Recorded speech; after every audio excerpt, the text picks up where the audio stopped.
네. 자, 오늘 말씀 어떻게 질병을 치유받나요? 라는 제목으로 말씀을 좀 살펴보고자 합니다. 우리 인생에서 여러 가지 고난과 또 아픔과 질병, 또 우리가 경제적인 문제, 또 여러 가지 우리가 이해되지 못한 우리의 삶의 수수께끼 문제들을 우리는 말씀을 통하여, 복음을 통하여 하나하나씩 정리해 봐야 합니다. 왜 그런 거 아니? 복음이라고 하는 것은 우리의 죄뿐만 아니라 우리의 삶의 전 부분들을 다 다루고, 심지어는 우리의 가족이란 우리의 내면의 상처까지도 이 말씀은 다루어내고 있습니다. 그러므로 오늘 우리는 그 높이와 깊이와 넓이와 길이가 어떠함을 알아 하나님의 풍성한 것이 우리 가운데 담겨지길 주의 이름으로 축복합니다. 자, 그래서 오늘 우리 인생을 살다 보면, 오늘 우리는 결혼식 할 때는 꽃길만 걷기를 원하고 꽃길만 걷게 해줄게 라고 말을 하지만은, 우리의 삶이 그것이 아니라는 것을 우리는 나이 지긋하신 분들은 다 알고 있습니다. 우리가 전혀 우리의 생각 가운데, 우리의 인생의 플랜 가운데에서 전혀 예측하지 못했던 그런 아픔들이 찾아오지요. 그래서 어느 날 갑자기 찾아온 질병과 사고로 우리가 고통하고 신음하고, 또 그 질병을 좀 고쳐보려고 치료의 과정 가운데서 수없이 겪게 되어지는 좌절과 그 불안, 이루 말할 수 없죠.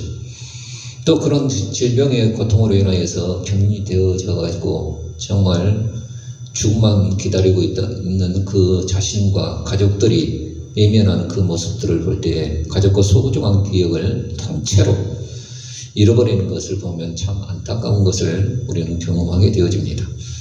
우리의 평생에 건강하게 사는 것, 이것이야말로 우리의 모두의 간절한 소망일 것입니다. 그러나 인간은 육신을 갖고 있는 한 언젠가는 나이 들어 늙게 마련이고, 또 병들고 죽게 된다는 것이 사실입니다. 그러므로 우리의 소망은 불로장생이 아니라, 건강해야 할 때 건강하지 못하고 제 역할을 하지 못할 때 그 처자란만은 우리의 생애, 또 우리 삶의 주위에 없어야 한다는 그런 소박한 꿈이 우리의 꿈입니다. 그래서 오늘 말씀을 통하여서 여러분들 잘 살펴봐야 합니다. 왜 질병이 우리 속에 오는가? 왜 질병이 왜 오는가? 그런 병의 원인들을 진단해보고 그 상황에 맞는 처방전을 말씀을 통하여서 찾아보기를 주의 이름으로 축복합니다. 여러분들 사람을 볼 때 진짜 명의들은 사람의 체질과 환경과 여건과 그 상황들이 다 다른 것을 알고 함부로 진단하지 않습니다. 그래서 여러 가지 상황과 여건들을 그 차트에 기록을 하고, 또 여러 가지 8번이고 9번이고 그것을 진단해보고, 그래서 진단하고 나서 진단이 나오면 반드시 처방이 나옵니다. 그 돌팔이들은 어떻게 합니까? 돈에 쪼들리는 사람들은 무조건 어떤 거 이빨이 아파도 임플란트 해야 된다고 하고, 그 돌팔입니다. 그 여건과 그 치아의 뿌리의 상태와 여건들을 잘 살펴보면서 살릴 수 있으면 살려야 하는 것이 자연 치아인데, 이걸 빼버리고 그게 돈이 되니까. 그런 돌팔이들이. 그러니까 오늘 우리가 영적인 부분들을 다루며 있어도 어떻습니까? 함부로 진단해버리고 함부로 처방해서는 안 됩니다.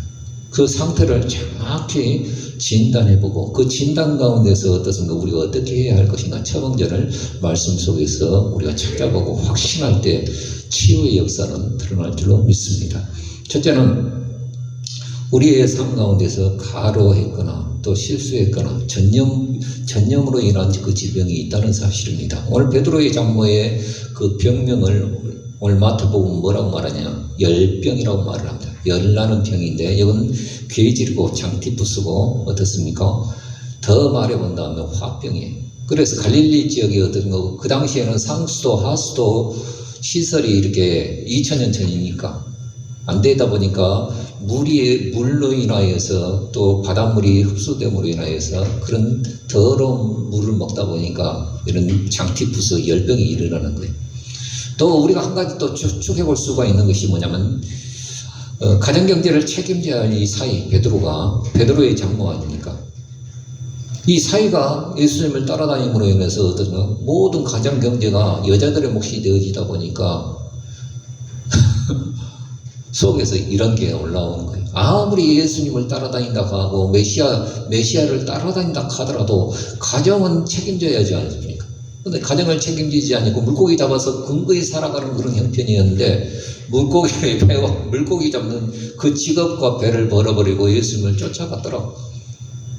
그러니까 이 남은 어떻습니까? 남은 자식들과 그 딸과 그 장모는 이것을 여자의 몸으로 그것을 해결하려고 하다 보니까 아침부터 저녁까지 쇠가 빠지게 일하면서 속에서 이런 것이 올라오지 않겠습니까?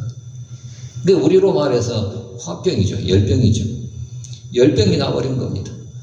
고열로 어떻습니까? 이 열병이라고 하는 것은 장기부스는 어떻습니까? 그 열병은 우리가 그 상태들은 어떻게 되냐면 이 고열 높은 열로 인하여서 40도가 보통 36.5도가 인간 안에 그 하나님이 창조하신 그 열을 가지도록 해야 하는데 그 38도가 올라가고 40도가 되어지면 바짝바짝 입술이 타들어가면서 온몸에 진액이 빠져가면서 말라 죽는 병이 이 열병입니다. 열병이. 그래서 예수님은 그 바쁜 사역을 뒤로 하시고 베드로의 장모가 알아 누웠다는 이 사실을 하시고 급히 제자들을 동원해서 베드로의 집에 신방을 하신 것입니다. 신방을 하시면서 관심의 눈으로 그 장모를 바라보시면서 오늘 본문에 보자면 손을 만지시니 이라고 말을 해주고 있습니다. 그녀의 가녀린 손을 예수님께서 만져주신 것입니다. 여러분들 오늘 우리는 무조건 어떻습니까? 저기 귀신론을 주장하는 그 구원파에서는 어떻게 말을 하고 있냐? 감기 걸린 것도 돌뿌리에 넘어지는 것도 귀신 역사에서 한 거예요. 아니에요. 우리가 가로나 실수나 우리 몸의 그 질병으로 인해서 그 전염으로 인한 그 질병이 우리 가운데 있다는 사실입니다. 그래서 예수님께서는 여기 뭐냐면 그 장모의 손을 만지시면서 가녀린 손을 만져주신 것이죠. 방법이 다릅니다. 무조건 귀신 나가라고 하지 않으셨습니다. 상처받은 사람에게 필요한 것은 무엇이냐? 관심과 배려입니다. 관심과 배려. 그래서 참 이렇게 만져주니까 누가복음 4장에 보자면 어떻게 열병을 꾸짖으시니라고 말을 하죠. 물론 그 배후에 어떻습니까? 귀신이 역사하고 있다는 사실 또한 예수님은 알고 있었다는 것입니다. 그러나 귀신을 알아 말하지 아니하시고 그 손을 만지시니 그 시로 그 장모의 열병이 떠나가고 그 열병이 떠나가고 일어나서 생선찌개로 맛있는 전심을 예수님과 제자들을 대접한 그 수종들더라. 그런 말씀이 나오잖아요. 맛있게 간장게장하고 이렇게 아마 끓여주셨던 것 같아요. 오늘 우리가 인생 살아가면서 어떻습니까? 열받았다는 그 순간에 질병이 우리 속에 침투합니다. 여러분들 뚜껑이 열리고 열이 막 내 몸에 열이 날 때 그건 질병이 우리에게 들어올 수 있는 통로가 되어지는 거예요. 그러면 오늘 우리는 어떻게 하겠습니까? 이런 질병이 있고 가로나 실수나 전염으로 인한 우리의 질병이 있다고 한다면 무조건 어떻습니까? 밥 안 먹고 금식하고 어떤가 그래서는 안 돼요. 그런 질병이라고 한다면 오늘 우리는 우리의 몸, 육신의 상태를 잘 체크해서 우리는 약을 쓰고 또 어떻습니까? 의사의 처방을 잘 받아서 우리의 몸을 잘 관리하면 우리 속에 자생력이 있기 때문에 개들은 아프면 어쩌면 개 두 마리를 키우고 있습니다만은 얘네들이 아프면은 반드시 뭐를 하냐면 밥을 안 먹어요. 밥을 안 먹고 코를 이렇게 감싸고 이렇게 가만히 있어요. 그럼 2, 3일 지나다 보면 어떤가 코에 윤기가 생기면서 나왔다는 모습이 보여져요. 개들도 그런데 오늘 우리는 어떻습니까? 이런 질병으로 인했을 때 몸이 아플 때는 어떻습니까? 참 감기라 이런 기운들은 이렇게 전염으로 되어진 그런 기운이 우리 속에 들어가기 때문에 그 기간이 있어요. 아무리 한다 할지라도 그 기간 내에 우리 속에 이런 그 박테리아나 세균이 들어가기 때문에 그 기간들이 있단 말입니다. 그러면 열이 날 때는 열이 날게 해야 돼요. 무조건 항생제를 투여한다고 해서 병이 낫는 것은 아닙니다. 그러면 어떻게 할 것이냐? 여기 보면 디모데전서 여기 보자면 그 5장에 보자면 그 디모다는 이 사람이 그 믿음의 아들이었던 바울의 믿음의 아들이었던 누스드라 지역에서 아주 그 자기 어머니 유니게와 그 에조모 애할머니 그 로이스 사이에 태어난 굉장히 믿음 좋은 믿음의 아들이었습니다. 그런데 중요한 것은 이 사람이 비라는 디모데전서 5장 2장 비와 네 자주 나는 병을 인하여 비라고 하는 것은 뭐 이렇게 비가 약하다는 그것이 아니라 비라는 것은 스토막이라고 해서 위장병이 있었어요. 위장병. 그도 그럴 것이 지중해 연안은 석회암 지역이 많다 보니까 비가 와도 석회암 지역을 이렇게 통과하다 보니까 그 물속에도 맑은 물속에도 석회질이 스며들어가 가지고 먹으면 탈이 나게 돼 있어요. 그래서 사도 바울은 말을 하기를 네 자주 나는 그 이장병을 인하여 포도주를 조금 쓰라. 그렇게 지중해 있는 사람들이 포도주를 마시는 이유가 뭐냐면 물이 안 좋아요. 물이 안 좋아. 그래서 포도주를 즙을 짜서 그것을 발효를 시켜서 이렇게 먹는 것입니다. 우리 한번 같이 읽어볼까요? 디모데전서 5장 23절 시작. 이제부터는 물만 마시지 말고 내 이장병이죠. 비위와 자주 나는 병을 인하여 포도주를 조금 쓰라. 그렇죠. 오늘 우리가 질병이 있을 때, 그런 질병이 있을 때, 가루나 실수나 전염으로 인한 질병이 있을 때, 오늘 우리의 몸을 어디가 좀 많이 먹지 말고, 좀 이장을 좀 비우면서 어떻습니까? 충분한 휴식을 취하면서, 또 중요한 것은 따뜻한 물을 마셔야 돼요. 따뜻한 물을 마시고, 약물을 통해서 치유해야 합니다. 또 중요한 것은 그때의 어떤가 관심과 배려가 필요하다는 것이죠. 여러분들 성경에 나오는 참 건강했던 두 인물을 우리는 찾아볼 수가 있는데 구약에서 하나, 신약에서 찾아볼 수 있는데 한 사람은 120세까지 살면서도 눈이 새하지 않냐고 기력이 새하지 않냐, 흐리지 않냐고 기력이 새하지 아니했던 장본인이었어요. 누구입니까? 모세였어요. 모세였고 두 번째는 바울을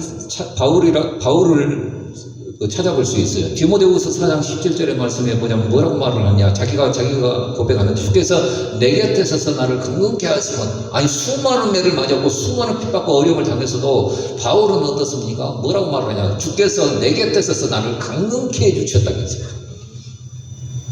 까뜨겁다.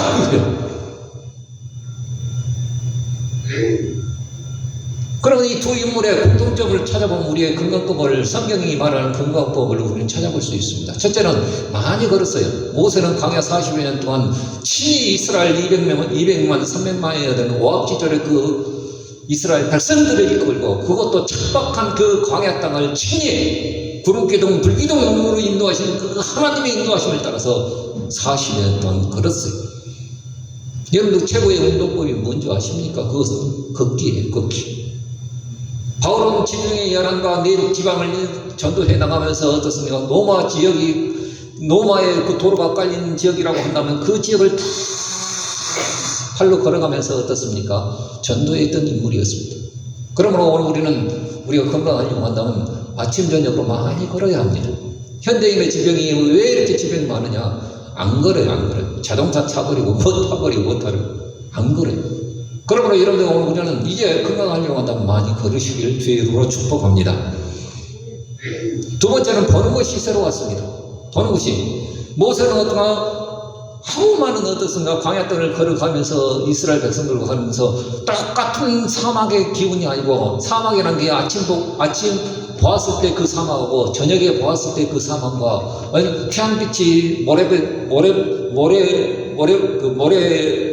톱을 향하여 어떻습니까? 비치는 그 장엄한 광경. 요르단 지역에 가보면 그 사막 투어가 있어요. 그 사막 투어의 모습들을 보면 황홀할 정도로 아름다운 광경들이 너무 많아요. 그리고 지금도 사막에 들어가면은 밤하늘의 별들이 지금도 보인답니다. 그래서 오늘 우리는 두 인물, 사도 바울 또한 그 수많은 지역들을, 로마의 각 도시들을 복음의 거점으로 삼기 위해서 수많은 여행을 떠났던 사람들이었습니다. 그러므로 우리는 멀리 떠나지 않는다 할지라도 앞산이라도 뒷산이라도 한번 여행을 떠나보시길 주의 이름으로 축원드립니다. 보는 것이 똑같으면 지겨워요.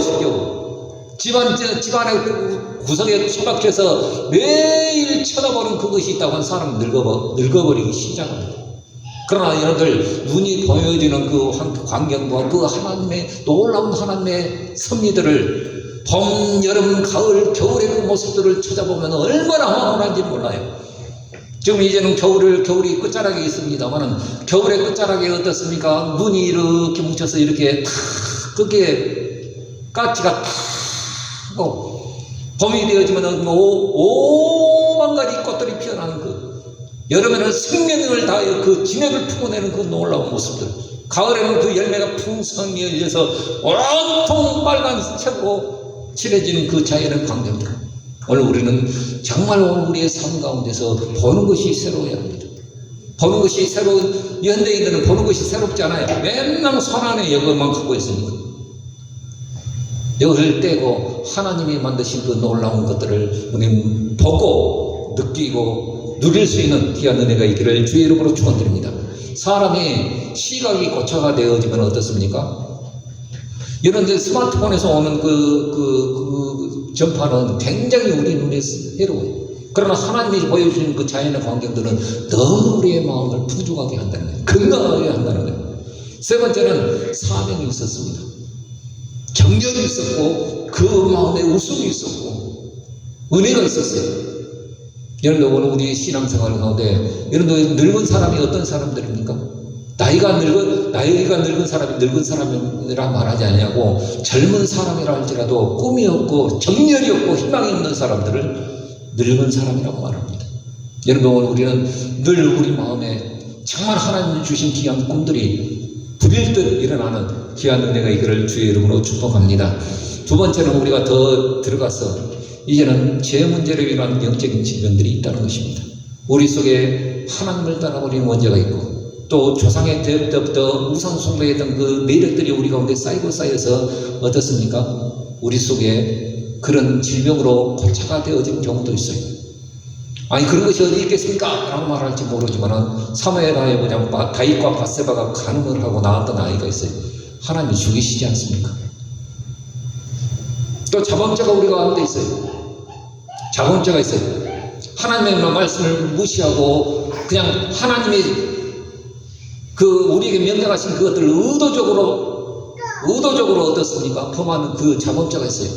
열왕기하에 보자면은 게하시라는 사람이 어떻습니까? 나만 장군의 그 문둥병을 고쳐준 걸 갖고 어떻습니까? 그 장군이 옷 한 벌, 은 한 정과 어떻습니까? 옷 두 벌을 주시겠다고 했는데 안 받아요. 엘리사가 안 받아요. 어찌 그것을 받겠느냐? 그러니까 어떤가 이 나만 장군이 자 여기 보세요. 성진이만 보지 마시고 나만 장군이 뭐라고 말을 하냐? 그러면 내게 한 가지 요청이 있는데 그 나귀에 그 두 가마니를 좀 싣고 갈 수 있겠습니까? 왜? 그러니까 내가 이 님몬의 땅에 그 우상 숭배를 하는데 내 주인이 내 왕이 나를 의지해서 그 님몬의 땅에 가서 제사를 드리는데 내가 어쩔 수 없이 이렇게 절할 경우에 우리 하나님이 좀 사유해 주시길 원합니다. 우리 하나님 그런 속적인 하나님 아니야. 그리고 흙을 갖고 가서 내가 우상을 섬기는 것이 아니라 이스라엘 땅에 있는 그 흙을 갖고 가서 하나님이 항상 살아계신 것을 늘 기억하고 하나님을 섬기길 원합니다. 그리고 빠이빠이하고 갔어요. 갔는데 게하시가 그것이 아깝거든. 그러니까 바리바리가 없고 저기 에브라임 산지에서 두 명의 그 선지산부들이 도착했는데 뭘 줄 것이 없어서 따라왔나이다. 그러니까 은 한 점과 은 한 달란트 겁나 큰 거거든요. 어마어마한 큰 거. 그 한 바리와 어떻습니까? 옷 두 벌을 주셨으면 좋겠습니다. 아까 주시고자 했던 거. 그러니까 어떤가? 나만 장군은 은 한 달란트가 아니라 두 달란트 주고 옷 두 벌 줬어요. 그래갖고 그걸 몰래 갖고 와갖고 뭐냐 꽁똥이 나가면서 어디가 숨겨놨어요. 그때 어떻습니까? 엘리사가 딱 게하시를 부르면서 지금 은이나 옷을 받을 때냐 이놈아. 그리고 문둥병이 어떤가? 나만에게 붙었던 문둥병이 어떤가? 게하시에게 딱 붙어버려. 그 놀라운 저주가 있었음을 우리 보게 되어집니다. 여러분 하나님을 무시하고 하나님의 계명을 어기게 되어지는 그 질병이 있다는 것이죠. 그럼 이런 질병이 있을 때 또 우리는 정신질환이 있고 또 귀신 들림이 있고 이유를 알 수 없는 질병들이 우리 속에 있어요. 여러분들 사람의 살아가는 구석들을 보면 우리는 꽤 괜찮게 살아가는 건지 보지만 그 구석들을 보면 정신질환으로 인하여 우울증으로 인하여 시달리는 사람은 꽤 많아요. 이런 사람들을 어떻게 하느냐? 각색병든 자를 예수님께 데려오죠. 그때 예수님께서 어떻게 그들을 고치시냐? 말씀으로 그들을 고치셨다라고 말씀해 주셨습니다. 말씀으로 귀신들을 쫓아내시고 라고 말을 해주고 있어요. 그러므로 지속적인 말씀의 사역이 우리 가운데 있어야 됩니다. 여러분들 귀신은 어떻게 떠나느냐? 떠나라고 해서 떠난 것도 잠깐이에요. 그 사람의 말씀으로 체제가 되어지지 않으면 다시 들어오게 돼 있어. 다시 들어오게 돼 있어. 그러면 영적인 치유가 우리 가운데 있어야 되는데 우리 인간은 영적인 존재로 지음을 받았기 때문에 의술과 약으로도 할 수 없는 부분이 분명히 있습니다. 하나님의 말씀은 능력이 있습니다. 여러분들 맞아 이브리서 4장 12절에 보면 하나님의 말씀은 살았고 운동력이 있어 좌우의 날선 어떤 것보다 예의라요. 누가라는 의사를 데리고 어떤 선교여행을 다녔던 사도 바울은 외과 수술하는 그 모습들을 봤어요. 그래서 로마 시대의 그 의료 장비들을 보면은 굉장히 어떤가 현대가 봐도 어떻습니까? 굉장히 높은 수준의 의술을 집도를 하는 그 모습을 보게 되어집니다. 칼이 있는데요. 칼인데 예리한 칼이에요. 예리해요. 그래서 오늘 우리는 메스라고 하죠. 수술실의 칼. 그 메스 수술질을 하는 그 칼도 누가라는 의사가 따라다니까 봤어요. 그런데 하나님의 말씀은 이 메스보다도 더 예리하고 날카롭다고 해요. 어느 정도냐? 혼과 영과 관절과 골수까지 우리 몸에 있는 골수까지 찔러 쪼개기까지 하며 또 우리의 마음과 생각을 감추어가니 그 하나님의 말씀이 수술하신 칼이라는 거예요. 우리 한번 같이 읽어봅시다. 이브리서 4장 12절 시작. 하나님의 말씀은 살았고 운동력이 있어 좌우의 날선 어떤 것보다도 예리하여 혼과 영과 및 관절과 골수를 찔러 쪼개기까지 하며 또 마음의 생각과 뜻을 감찰하느니. 그래서 하나님의 말씀은 살아있기에 큰 힘을 우리에게 주고 있습니다. 말씀이 깨달아지면 우리의 영이 변하고 또 신경과 조직도 변하고 근육도 변하게 되어 있습니다. 왜? 하나님의 말씀은 능력이 있고 또 인간은 영혼육으로 유기적으로 작용하는 영체이기 때문에 반드시 변한다는 겁니다. 그래서 하나님의 말씀을 바로 가르치고 배우면 역사가 일어나고 또 기도하고 성령을 의지하면 육신 또한 같이 치료되어진다는 사실이 성경이 가르치는 내려가세요. 치료되어진다는 사실을 성경은 말해주고 있습니다. 천지 만물을 만드신 성령의 영이 우리 안에 충만하면 창조적인 역사는 반드시 일어나게 되어 있다는 사실을 성경은 말해주고 있습니다. 그러므로 중요한 것은 나도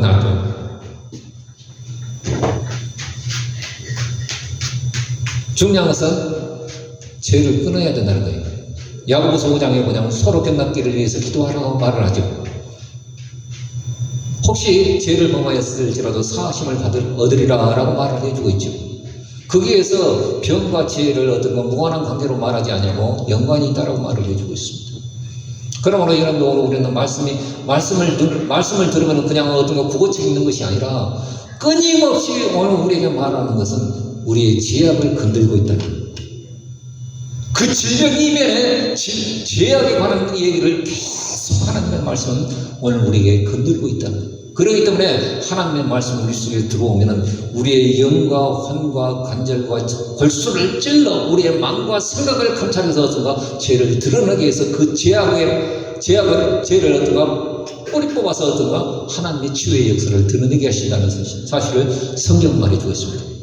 그러므로 여러분 우리의 질병을 볼 때 어디가 아프다 라고 말할지 모르지만 중요한 것은 그 이면에 우리의 영이 변해야 그 영 안에 하나님의 말씀이 들어와야 우리의 영이 변하고 우리의 마음과 생각이 변하고 어떤가 우리의 근육과 세포도 변하는 그 놀라운 역사를 성경은 말해주고 있다는 것입니다. 두 번째는 우리의 마음의 치료가 있어야 합니다. 지난날의 상처와 가정적인 배경과 실패한 경험들이 치료되어지지 않는다 한다면 그건 계속 우리 속에 자리 잡아서 쓴뿌리처럼 히브리서 12장 15절의 말씀처럼 우리 마음에 쓴뿌리가 되어져서 우리로 하여금 어둠에 흑암게 하고 그냥 얽매이게 만든다는 거예요. 아무리 화려한 내 내면의 모습들이 다 바꿔지고 어떤 환경들이 바뀌어졌다 할지라도 내면의 쓴뿌리가 우리 속에 있어버리면 결국 그곳으로 묶여 들어가게 되어진 것을 성경은 말해주고 있습니다. 그러므로 오늘 우리는 어떻게 할 것인가? 오늘 우리는 하나님의 더 큰 그림을 알고 하나님의 더 큰 은혜를 알고 우리는 반드시 용서하고 싶지는 않지만 용서하고 용납해야 된다는 거예요. 창세기 45장 5장 요셉은 그 어린 시절에 형들의 미움으로 인하여서 노예로 팔렸어요. 종으로 팔려갔어요. 자기는 어떤가 아무 짓도 안 했는데 그저 채색 옷 입혀준 아버지 자랑하고 어떤가 꿈 자랑하다가 어떤가 형들의 미움을 받아서 노예로 팔려갔어요. 형들이 나에게 이럴 수 있을까? 배가른 형제들이라고 해서 나에게 이럴 수 있을까? 아버지의 밑에서 이렇게 살았는데 나를 버릴 수 있을까? 그러나 더 큰 그림을 보았죠. 하나님의 구원하심을 봤어요. 그래서 나중에 고백하는 것이 뭐냐면 형들이 나를 미워해서 이곳에 팔았으나 그러나 염려하지 말고 걱정하지 마소서. 나를 이 일로 본 자는 형들이 아니오 하나님께서 당신들의 생명을 더 큰 구원을 이루시기 위해서 당신들의 생명을 구원하시기 위해서 하나님이 보내셨습니다. 그러므로 우리의 마음의 상처를 얻었으니까 용서하고 용납해야 돼요. 그냥 우리가 그냥 덮어놓고 용서 안 돼요. 용납도 안 돼요.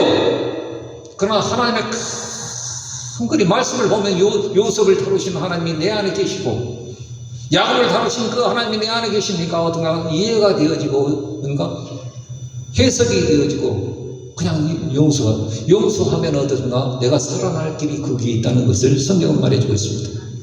과거의 상처를 우리는 잘 활용하면 모두 다 실은 상처가 아니라 응답이요. 또 어떻습니까? 전도의 큰 사역과 인생의 큰 방향의 큰 문이 되어진다는 사실을 성경은 말해주고 있습니다. 세 번째는 환경이 치유되어야 합니다. 우상의 환경을 가지고 있는 사람들은 빨리 그것을 벗어나야 돼요. 그리고 제사, 고린도전서 10장 20절에 보자면 이방인들이 제사하는 것, 곧 귀신이 하는 것이라. 여러분들 제사를 우습게 생각할지 모르지만은 제가 이렇게 전도사 시절을 할 때 그 귀신 들린 청년 하나의 그 집 가정을 내가 들어갔었는데 신방을 했는데 이상하게 그 홍어 곰싸금 냄새가 팍 불려요. 아니 옆에 있는 권사님도 냄새가 집은 깨끗하고 반듯하고 좋은 양옥집이었어요. 근데 굉장히 그 홍어 삭은 냄새가 나요. 옆에가 양동시장이 있다 보니까 그 냄새가 난가 나도 좀 의심했어요. 근데 권사님들 안 난다는 거예요. 아니 나요 나. 그래 막 봤더니 어떻습니까? 그 가정 안에 그 제사를 몇 대에 걸쳐서 했던 그 집안이에요. 그리고 또 내가 나만 그런 줄 알았더니 교도소 그 과장으로 있으면서 지금 그 유튜브에 나오시는 그 장로님 그 간증을 들어봤더니 여러 집회를 다니면서 간증을 하고 하나님의 귀한 영적인 사역을 하시는 장로님이셨는데 그 교회에서 이제 여관방을 잡아서 이제 숙소로 마련해놨어요. 그런데 굉장히 좋은 호텔에 그 숙소로 마련했는데 저녁에 자니까 막 가위가 눌리고 굉장히 안 좋은 거예요. 그래서 그 호텔 지배인을 불러서 나 여기서 이 방은 내가 쓸 수 없으니까 다른 방으로 옮겨. 아니 뭐 괜찮은데 그러냐고. 그런데 나중에 알고 본 사실이 뭐냐면 그 숙소에서 자살했던 사람이 있었던 거예요. 그러니까 여러분 오늘 우리는 그 영적인 그 어떤 원리들을 우리는 좀 보면은 굉장히 어떤가 피부로 와닿는 그런 일들이 분명히 있습니다. 그래서 여러분들 오늘 우리 그런 환경을 어떻게 바꿀 것인가? 우리 집을 이사가면 되는 것 같아도 아니에요.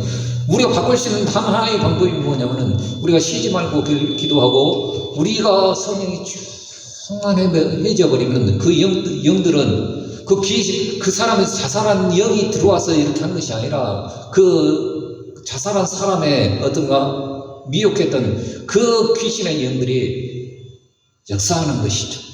그러므로 여러분, 우리는 우리가 어떻게 하느냐? 성령의 충만함을 받으면 됩니다. 우리는 쉬지 말고 기도하고 항상 기도하고 뭔가 범사에 감사하면서 하나님의 성령으로 늘 충만하면 악한 것은 틈을 타지 못한다는 사실을 성경은 말해주고 있습니다. 그러므로 여러분, 오늘 우리는 이제 예수님의 치유의 말씀을 말씀하면서 마태는 어떤가? 이사야의 53장의 말씀을 그대로 인용하면서 그것을 이루시게 합니다 라고 말을 해주고 있습니다. 여러분들, 이사야에서 53장 4절 말씀 한번 같이 읽어보십시다. 시작. 그는 실로 우리의 질고를 지고 우리의 슬픔을 당하였거늘. 그런데 예수님께서는 이것을 좀 순서를 바꿔서 70번역 번역본을 인용을 하면서 이렇게 말합니다. 우리의 연약한 것을 친히 담당하시고 병을 짊어지셨다 함을 이루려 하심이니라 라고 예수님께서 예수님의 사역을 말을 하면서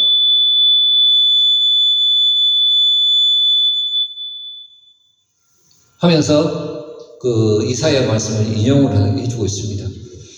이 말씀을 통해서 우리 인생에 그 예수님께서 십자가의 보혈로 그 모든 것을 담당해 주셨다는 거예요.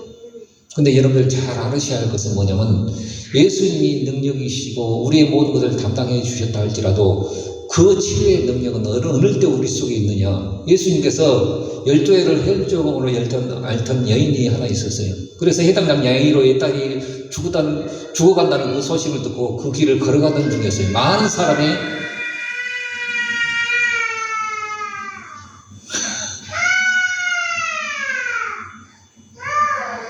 사람이 움찔하면서 서로 들치고 말치고 하는 그런 상황이었어요. 근데 예수님이 길을 가다가 딱 멈추시면서 야, 누가 나를 만졌느냐?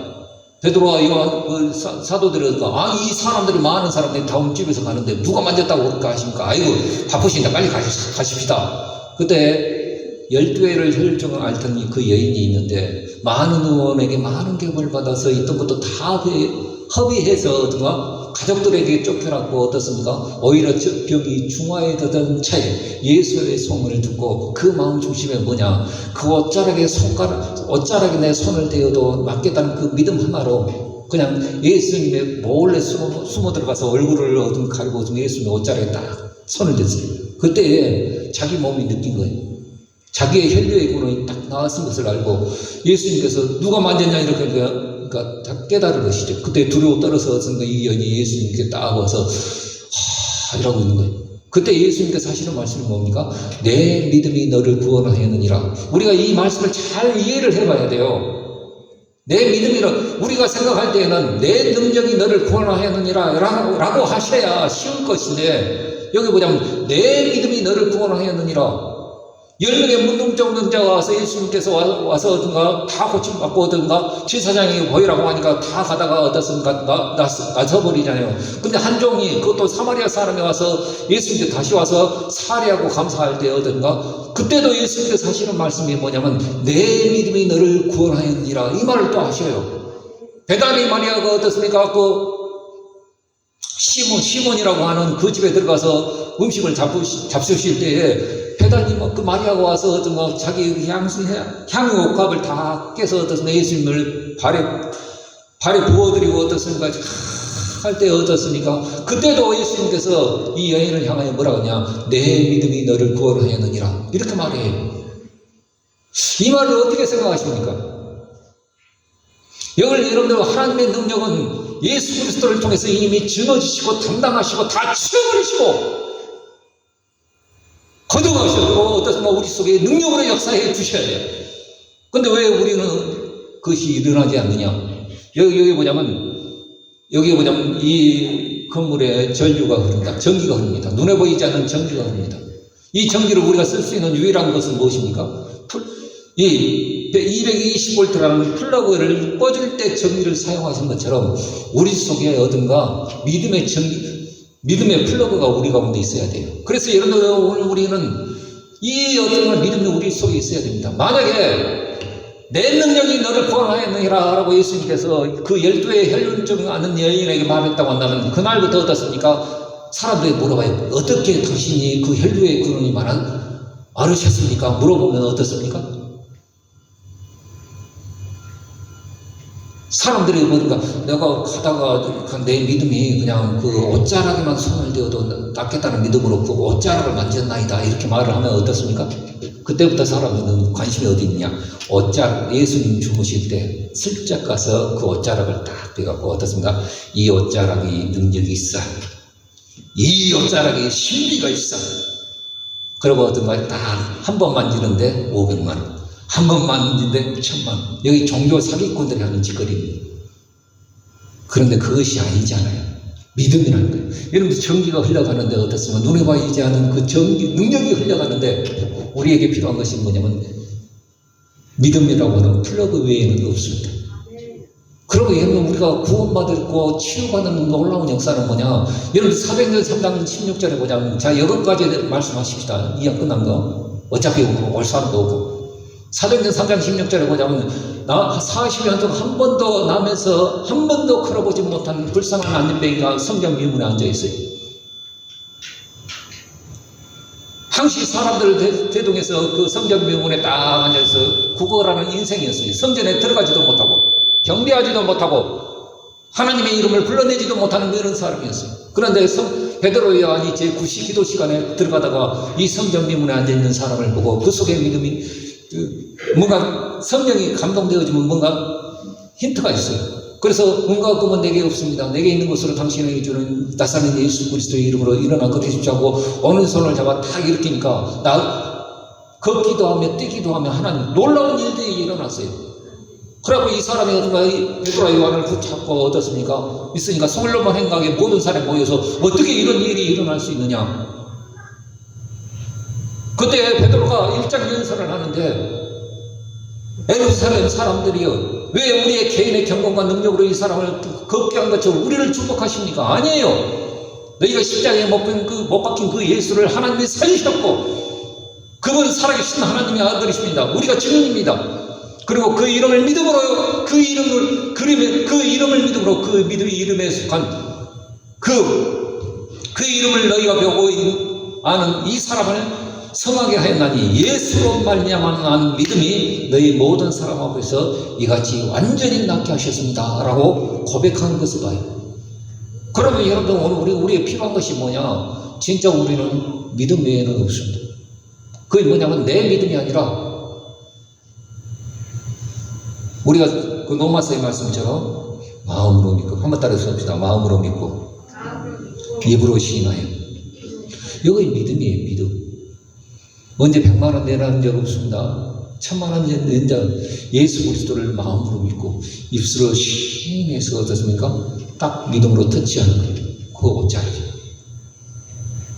그러면 오늘도 하나님의 말씀은 동일합니다.